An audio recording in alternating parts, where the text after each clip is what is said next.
Hello, everybody. My name is Ray. Welcome to the Evangelical Dark Web. Today, we're going to be discussing the news about Joel Webbon that broke on Friday. In a Friday news dump, this guy named Eli McGowan decided to dump information regarding the past sins of Joel Webbon.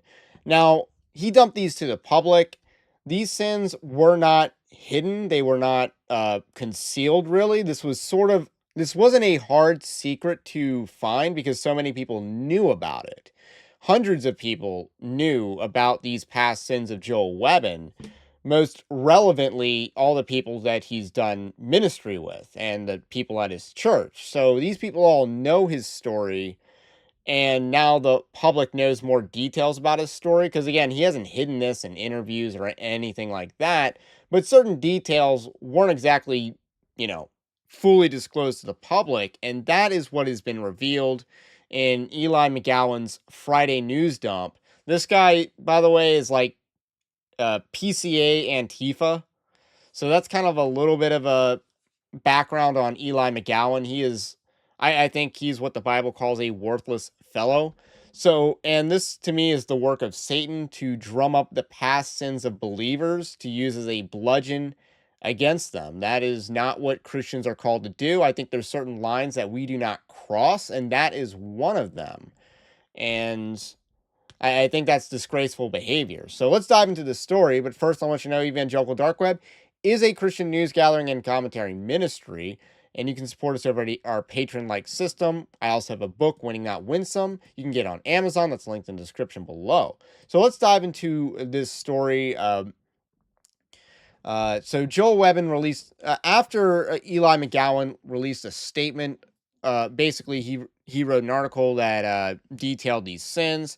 Long and short of it is that Joel Webbon, uh, fornicated with his then girlfriend in 12 plus years ago. So that's the long and short of it.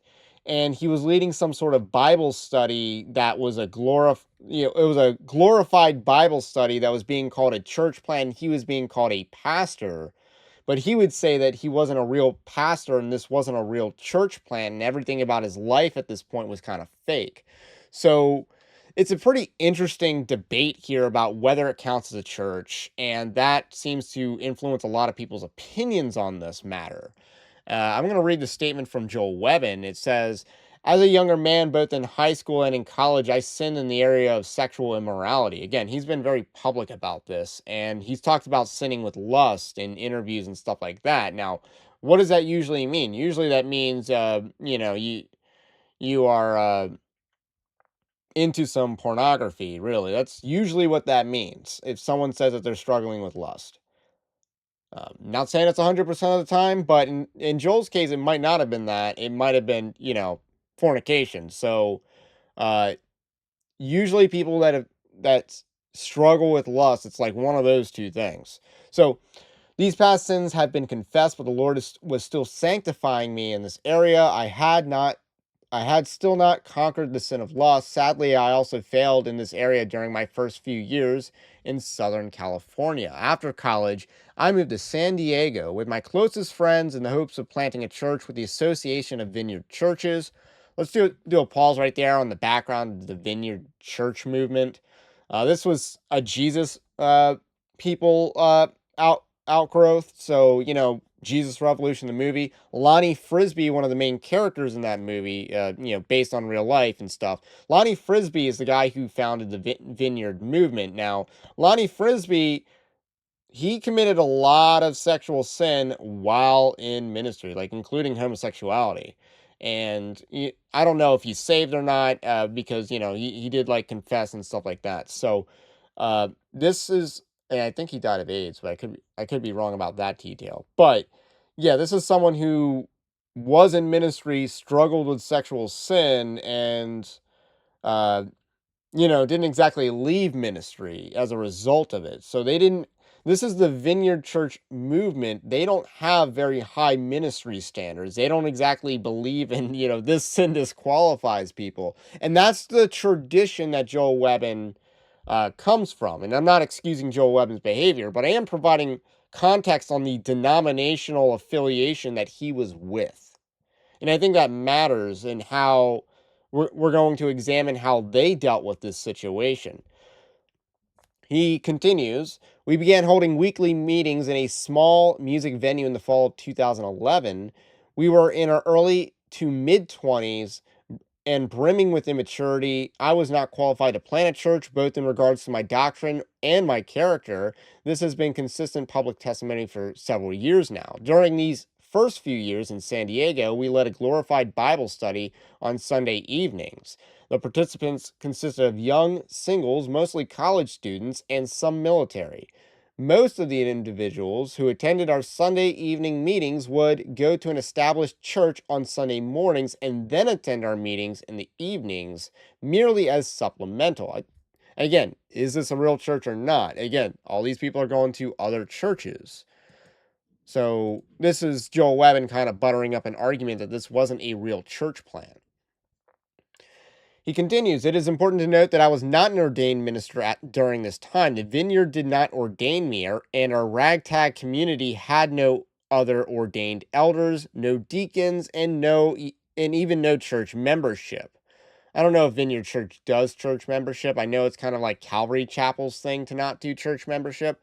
It is important to note that I was not an ordained minister. Okay, I already read that. Now, to be clear, if you had asked us during this time if we were leading a church and whether or not I was a pastor, my friends and I would have all said yes.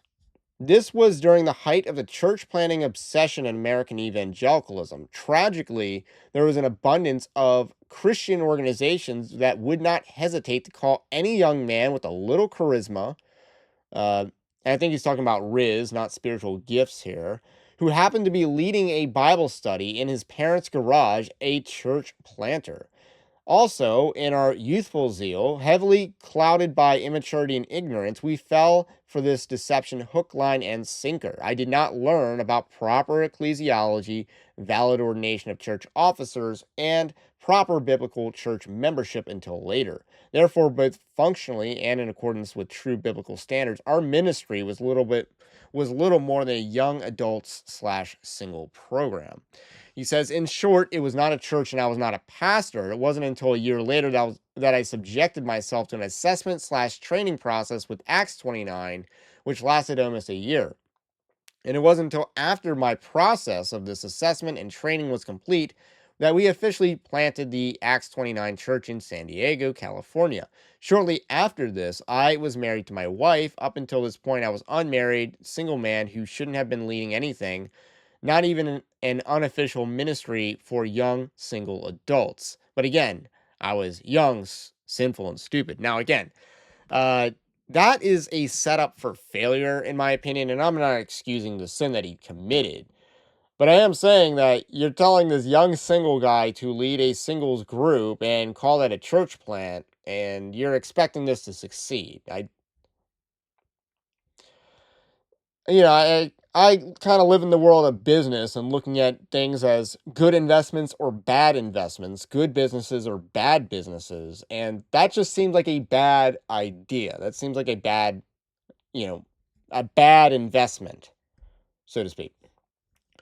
Now, during our glorified single ministry days, I dated a young woman who was attending our Sunday evening meetings and we were sexually immoral. To put it plainly, we fornicated again. I was not ordained or married at the time this took place, approximately 12 and I think that's supposed to say and a half years ago, not and 2 years ago, because that doesn't make sense. After a few months of dating, we both felt convicted of our sin and decided to call off the relationship and confess our sins. We were not caught, we confessed. I do believe that this is a very important detail in the story. I confessed to three of my closest friends who had moved out to California with me from college, as well as the representative appointed to me by the Association of Vineyard Churches. I was originally working towards planting a vineyard church at that time. My three friends were my roommates, and the only real accountability I had at the time, in addition to the vineyard rep mentioned above, all these men, including vineyard reps, agreed that it was right to end the relationship, and they worked to hold me accountable for mortifying the sin of lust. However, there was one significant failure. They did not ask me to step down. They insisted that I pursue sexual purity from that moment on, but they allowed me to continue leading our Sunday evening meetings. So again, there was an error here. And one of the things that I write, I have another article on ministry standards is, yeah, I would agree that Joel Webbon was disqualified from being ordained at this point in time. Now, is that a permanent disqualification from being a pastor at all? I would say no. Again, this is we're in 2025 now. I don't think that this sin from 12 and a half years ago is disqualifying now. I think we have to have some balance here. Now, was it qualifying and disqualifying in 2014? That's a little bit more debatable because I think that's when he says he was ordained. I'm trying to do the math on years here. Our church planting attempt in those early years was a joke. I was a joke. Nothing was legitimate by any real biblical standards. Regardless, the whole thing should have immediately stopped, regardless of counsel I received at the time. I should have shut it down. When people ask me today what I would have done differently without any equivocation, this is what I tell them. I should have canceled the Sunday evening meetings, immediately joined a solid biblical church, and faithfully served there without being in any leadership role for multiple years before ever considering the possibility of attempting to church plant in the future. So he says the reason why these sins were likely to become publicly known is that they have always been incredibly easy to discover. Why? Because they weren't secret sins, but by the grace of God, they were thoroughly confessed sins. Over the years, I confessed both of these previous failures to likely around a couple hundred people. I informed every man who has served as an elder in the church in San Diego of my past sins, and they knew of these sins prior to being appointed as elders. In addition to all the elders, I shared my past failures with many of the church members who I've developed close relationships with over the years. However, it is true that I did not confess my fornication with this particular woman in my Acts 29 church planting assessment. I confess sins which I was asked about. The primary focus was on those I was currently struggling with at the time of my assessment rather than sins which I had committed prior to my assessment. I want to comment on this. If someone struggled with, let's use pornography as an example, because this probably relates to a lot of people. If they struggle with that, but they're 6 months clean from that, but 6 months, the prior 6 months, they were, uh, yeah, they were not the master of their own domain. So, but now you're clean 6 months later. Yes, this sin is a struggle of yours if you were to look at a general picture. But if you were to say, currently, right now, is this a sin that you're struggling with? You can honestly answer that it's not. I think that's valid. I don't think that's a lie. It's, you're asked about sins you are currently struggling with, and you don't put on a major sin that you committed 6 months ago. I don't think you lied there. So the rest of the rest of Joel Webbon's statement talks about how he's basically repented of this. He's told basically everybody who needed to know this. And AD Robles, he did a video corroborating that detail that the people who are coming to the conference that's in April or in past conferences, he has reached out to them to tell them. Now, I don't think it's 100% of the people who have spoken there, but he has told these people, and I think that's above board. And there have been people testifying, yes, we were told this. Now, what's interesting about this story is who actually leaked the letter to Eli McGowan? Who leaked the letter to this PCA Antifa dweeb? And the leading suspect is Jeff Durbin, who may have indirectly leaked it to him because Jeff Durbin did have this letter that is pretty widely known at this point. So, and the other thing is, of all the people who had the letter, who has a history of uh, using past sins as a bludgeon against people? Who has a history of recording phone calls of penitence and then uploading them to YouTube anonymously? Who has a history of doing these things? So that's an interesting allegation brought up by JD Hall. And I find that to be fascinating. I also find it to be pretty compelling. So those are some thoughts on that. Again, I don't think what Joel Webbon did 12 and a half years ago means that he's permanently disqualified from ministry. I'm not quick to root to permanently disqualify people. I'm really not. I do want to bring up some comparisons, I guess, because again, I'm trying to examine myself and whether I have a consistent standard. Like, for instance, this is a controversial opinion of mine, but you probably already know this. I don't think Mark Driscoll is disqualified from ministry because of his falling out with Mars Hill. I don't think he was required to submit to the Mars Hill elders or board's restoration process. I think he was within his rights to leave, and I think that was wise for him to leave. And we mostly don't know Mark Driscoll's side of the story. So, and what the elders were doing to him. We don't actually know that part of the story all that much.